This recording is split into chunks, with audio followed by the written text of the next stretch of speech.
Death is all I've known. I always thought that I would grow up with my dad walking me down the aisle on my wedding day or my mom braiding my daughter's hair. All of that vanished on September 11, 2001. I remember that day vividly. My mom and dad were late for work that day, but my mom still made me pancakes for breakfast. You could smell the bacon from the second floor. I kept asking my mom to stay home for the day, but she kept telling me she had an important meeting that day. She promised to come home for lunch and that we could get Chipotle. School was canceled for a teacher workday, so I was home alone all day. I was reading with the news in the background. That was when I saw it. The plane hitting the first tower, the fire, the people jumping out. The second tower getting hit, the first tower collapsing. The death, the death, the death. Now here I stand on the edge of the New World Trade Center, wondering if I should let myself fall until there is nothing but the ground. I have imagined this exact scene many times. Each time I have made it up here, though I got off the edge and left. But there is no one to go home to. I live alone. I have no extended family. I am just a small blip of existence. Nobody would care if I died. Nobody would even realize I was gone. I would just be another crazy who couldn't take it any longer. Who submitted to the sadness. Both of my parents burned to death in this same spot. They had to feel their flesh melting off of their face, listen to the cries of their coworkers. I cannot deal with the pain anymore. Just as I start to take my first step, I feel two arms pull me off the ledge. Let me go. I yell as loudly as I can. I'm kicking and scratching at the arms of my captor. Once I have calmed down, the person turns me around with their hands on my shoulders the whole time. I realize it is a man.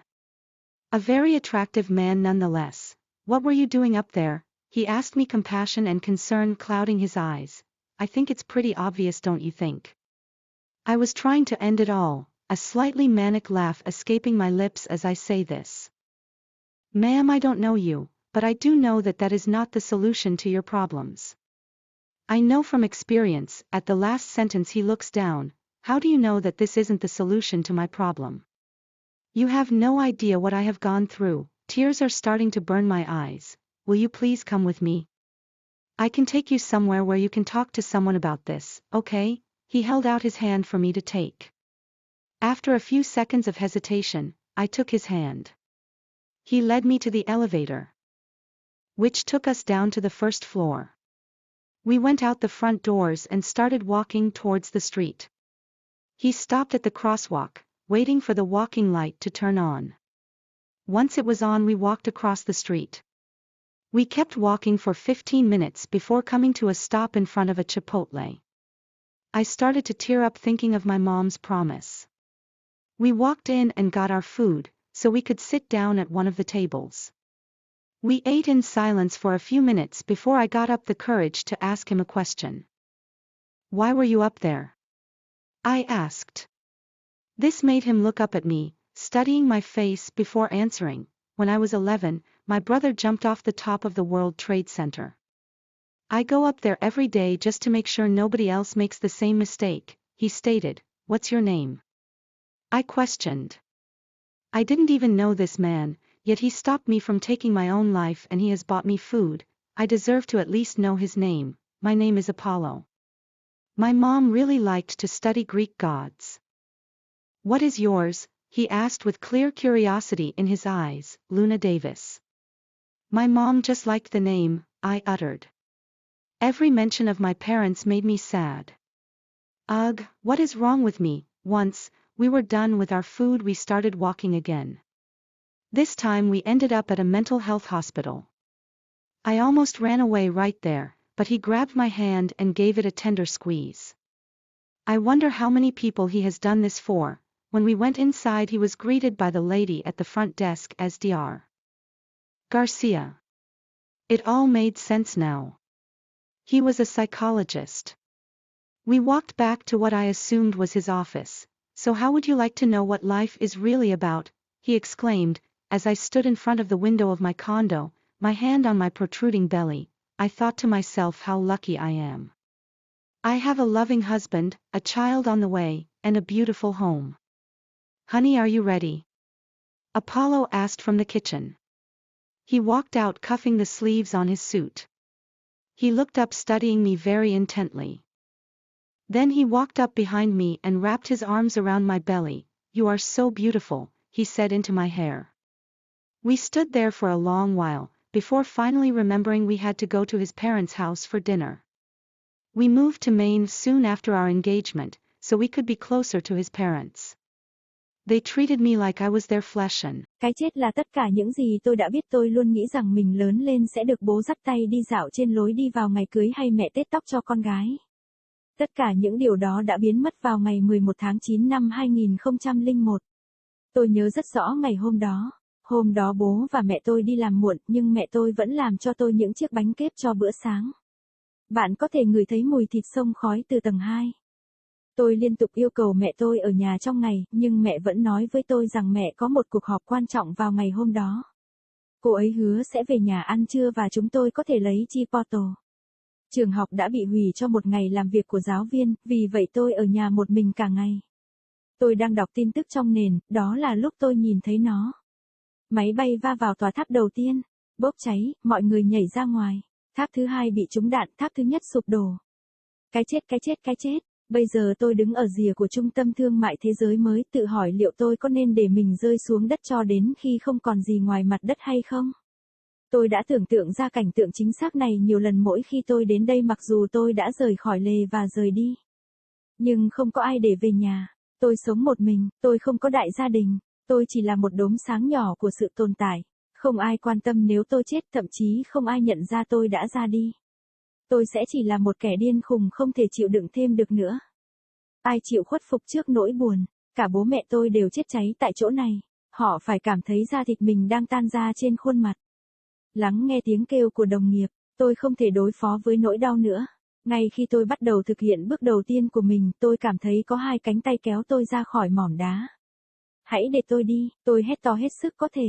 Tôi đang đá và cào cấu vào cánh tay của kẻ bắt giữ tôi. Một khi tôi đã bình tĩnh lại thì người đó sẽ quay lưng lại với tôi và họ đặt tay lên vai tôi suốt thời gian đó. Tôi nhận ra đó là một người đàn ông. Dù sao thì một người đàn ông rất hấp dẫn. Bạn đã làm gì trên đó? Anh ấy hỏi tôi, lòng trắc ẩn và sự quan tâm trong mắt anh ấy. Tôi nghĩ điều đó khá rõ ràng, bạn có nghĩ vậy không? Tôi đã cố gắng kết thúc tất cả, một tiếng cười nhẹ thoát ra trên môi tôi khi tôi nói điều này. Thưa bà, tôi không biết bà, nhưng tôi biết rằng đó không phải là giải pháp cho các vấn đề của bà. Tôi biết từ kinh nghiệm, ở câu cuối cùng anh ta nhìn xuống. Làm sao bạn biết rằng đây không phải là giải pháp cho vấn đề của tôi? Bạn không biết tôi đã trải qua những gì, nước mắt tôi bắt đầu cay. Làm ơn đi với tôi được không? Tôi có thể đưa bạn đến một nơi nào đó để bạn có thể nói chuyện với ai đó về điều này, được chứ? Anh ấy chia tay ra cho tôi nắm lấy. Sau vài giây ngập ngừng, tôi nắm lấy tay anh. Anh ấy dẫn tôi đến thang máy, đưa chúng tôi xuống tầng 1. Chúng tôi đi ra cửa trước và bắt đầu đi về phía đường phố. Anh dừng lại ở lối đi dành cho người sang đường, chờ đèn đi bộ bật sáng. Một khi nó đã được vào, chúng tôi đi bộ trên đường phố. Chúng tôi tiếp tục đi bộ trong 15 phút trước khi dừng lại trước một chipotle. Tôi bắt đầu ứa nước mắt khi nghĩ về lời hứa của mẹ tôi. Chúng tôi bước vào và lấy đồ ăn, vì vậy chúng tôi có thể ngồi xuống một trong những chiếc bàn. Chúng tôi ăn trong im lặng vài phút trước khi tôi lấy hết can đảm để hỏi anh ấy một câu. Tại sao bạn lại ở đó? Tôi hỏi, điều này khiến anh ấy phải ngước nhìn tôi, nhìn vào khuôn mặt tôi trước khi trả lời. Khi tôi 11 tuổi, anh trai tôi đã nhảy khỏi đỉnh của trung tâm thương mại thế giới. Tôi đến đó mỗi ngày chỉ để chắc chắn rằng không ai khác mắc phải sai lầm tương tự, anh nói. Bạn tên là gì? Tôi đặt câu hỏi, tôi thậm chí còn không biết người đàn ông này, nhưng anh ta đã ngăn tôi lấy mạng sống của chính mình và anh ta đã mua đồ ăn cho tôi, ít nhất tôi cũng đáng được biết tên anh ta.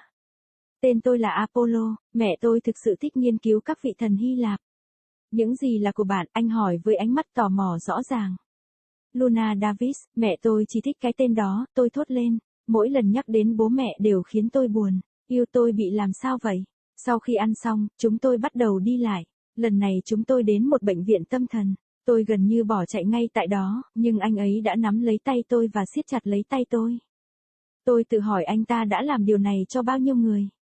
Khi chúng tôi vào trong, anh ấy được chào đón bởi người phụ nữ ở quầy lễ tân là tiến sĩ Garcia. Bây giờ tất cả đều có ý nghĩa, ông ấy là một nhà tâm lý học. Chúng tôi quay trở lại nơi tôi cho là văn phòng của anh ấy. Vậy bạn muốn biết cuộc sống thực sự là như thế nào? Anh ấy kêu lên khi tôi đứng trước cửa sổ căn hộ của mình. Đặt tay lên cái bụng nhô ra của mình, tôi tự nghĩ mình thật may mắn làm sao. Tôi có một người chồng yêu thương, một đứa con đường và một ngôi nhà xinh đẹp.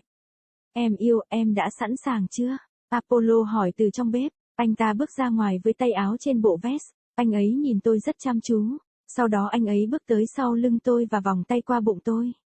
Em thật đẹp, anh nói vào tóc tôi. Chúng tôi đứng đó một lúc lâu trước khi nhớ ra rằng chúng tôi phải đến nhà bố mẹ anh ấy để ăn tối. Chúng tôi chuyển đến Maine ngay sau khi đính hôn, vì vậy chúng tôi có thể gần gũi hơn với bố mẹ anh ấy. Họ đối xử với tôi như thể tôi là ruột thịt.